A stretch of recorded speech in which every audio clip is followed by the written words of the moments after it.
নমস্কার, আপনারা দেখছেন আরোহী নিউজ বাংলা। আপনাদের সঙ্গে রয়েছে আমি সঞ্জিনী। 21 বছরের এক ভারতীয় অনুপ্রবেশকারীর বিরুদ্ধে অভিযোগ উঠল মাদকাসক্ত অবস্থায় ট্রাক চালিয়ে 3 জনকে পিষে দেওয়ার। ঘটনা ঘটেছে দক্ষিণ ক্যালিফোর্নিয়ার, আর এই ঘটনায় চাঞ্চল্য ছড়িয়েছে ইতিমধ্যে গ্রেফতারও করা হয়েছে ওই অভিযুক্তকে। 2022 সালে সে বেআইনিভাবে মার্কিন মুলুকে প্রবেশ করেছিল বলে দাবি। ঠিক কি ঘটেছিল জানা যাচ্ছে, অভিযুক্তের নাম জশনপ্রীত সিং। নেশাগ্রস্ত অবস্থায় যানবাহন চালিয়ে হত্যার অভিযোগে গ্রেফতার করা হয়েছে তাকে। 2022 সালেও বেআইনিভাবে আমেরিকায় প্রবেশ করার অভিযোগে সে গ্রেফতার হয়েছিল, কিন্তু বাইডেনের আমলে জামিনও পেয়ে গেছিল। এরপরই সে ট্রাক চালানোর চাকরি পায়। সিসিটিভিতে দুর্ঘটনার যা ফুটেজ মিলেছে তাতে দেখা যাচ্ছে একটা এসইউভিকে তার ট্রাক উড়িয়ে দিচ্ছে। ভেতরে থাকা 3 জনেরই মৃত্যু হয়েছে এবং আহত হয়েছে বহু। মৃতদের পরিচয় এখনো মেলেনি, আহতদের চিহ্নিত করা গেছে। পুলিশের দাবি, জশনপ্রীত যানজটের মধ্যে ঢুকে পড়েও ব্রেক কষেনি। কিন্তু কেন ব্রেক কষেনি? কারণ সে ছিল মাদকাসক্ত। এমনই আচরণ করেছিল সে, এমনটাই দাবি। ইতিমধ্যেই বাকি আহতদের সঙ্গে জশনপ্রীতকেও হাসপাতালে ভর্তি করা হয়েছে। তাকে পরীক্ষা করেও দেখা গেছে সে মাদকাসক্ত ছিল, এমনটাই দাবি করেছে তদন্তকারীরা। ক্যালিফোর্নিয়ার highway patrol officer Rodrigo Jimenez জানান, হাসপাতালে চিকিৎসার পর যখন তাকে জিজ্ঞাসাবাদ করা হয় তখনই নিশ্চিত হওয়া যায় যে সে ড্রাগের আশ্রয় নিয়েই গাড়ি চালাচ্ছিল। মার্কিন হোমল্যান্ড সিকিউরিটি দফতরের সূত্রে খবর, জশনপ্রীতের কোনো বৈধ নথিই নেই। জানা গেছে, জশনপ্রীত সিং 2022 সালে দক্ষিণ আমেরিকার সীমান্ত অতিক্রম করে।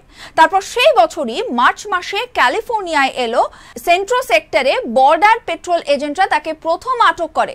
এরপরে জো বাইডেন প্রশাসন তার অল্টারনেটিভস টু ডিটেনশন নীতির অধীনে জশনপ্রীত সিংকে দেশের অভ্যন্তরে চলাচলের অনুমতি দিয়েছিল। ওই দুর্ঘটনার সম্পূর্ণ দৃশ্য যেটা ধরা পড়েছে ট্রাকের ড্যাশ ক্যামের ভিডিওর ভিত্তিতে। তাতে দেখা যাচ্ছে যে ট্রাকটি একটা এসইউভিতে ধাক্কা মারছে, ফলে এসইউভিটিতে আগুন ধরে যাচ্ছে এবং কমপক্ষে 3 জন নিহত হচ্ছে। আহতদের মধ্যে জশনপ্রীত সিং নিজে এবং পথের পাশে থাকা এক মেকানিকও রয়েছেন। এই দুর্ঘটনায় মৃতদের পরিচয় এখনো পর্যন্ত প্রকাশ্যে আনা হয়নি। জশনপ্রীতের নামে এখন মার্কিন যুক্তরাষ্ট্রে ইমিগ্রেশন অ্যান্ড কাস্টমস এনফোর্সমেন্ট একটা ইমিগ্রেশন ডিটেইনারও জারি করেছে।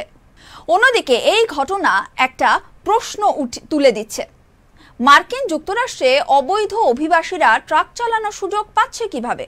কারণ এর আগেও চলতি বছরের অগাস্টে ফ্লোরিডার ফোর্ট পিয়ার্সে আরেক ভারতীয় অভিবাসী হরজিন্দর সিং একইভাবে একটা মারাত্মক সড়ক দুর্ঘটনার জন্য অভিযুক্ত হয়েছিলেন, যাতে প্রাণ হারিয়েছিলেন 3 জন।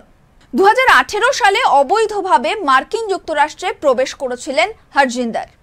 ক্যালিফোর্নিয়ায় বাণিজ্যিক ড্রাইভিং লাইসেন্স পাওয়ার আগে ইংরেজি এবং রোড সাইন দুই পরীক্ষাতেই তিনি ফেল করেছিলেন বলে জানা গিয়েছিল।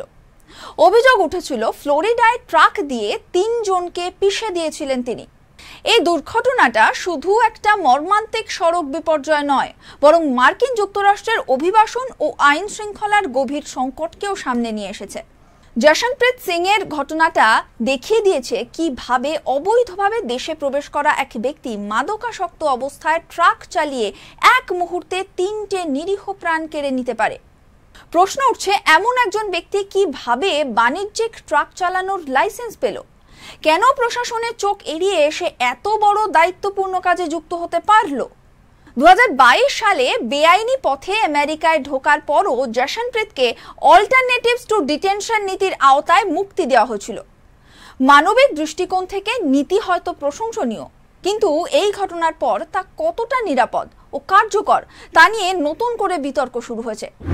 দক্ষিণ ক্যালিফোর্নিয়ায় এই দুর্ঘটনা প্রমাণ করে যে নেশাগ্রস্ত অবস্থায় গাড়ি চালানো শুধু অপরাধ নয়, এটা একটা ভয়ঙ্কর সামাজিক ব্যাধি এবং যা যে কোনো মুহূর্তে বহু জীবনের স্বপ্ন একেবারে ছিন্ন ভিন্ন করে দিতে পারে।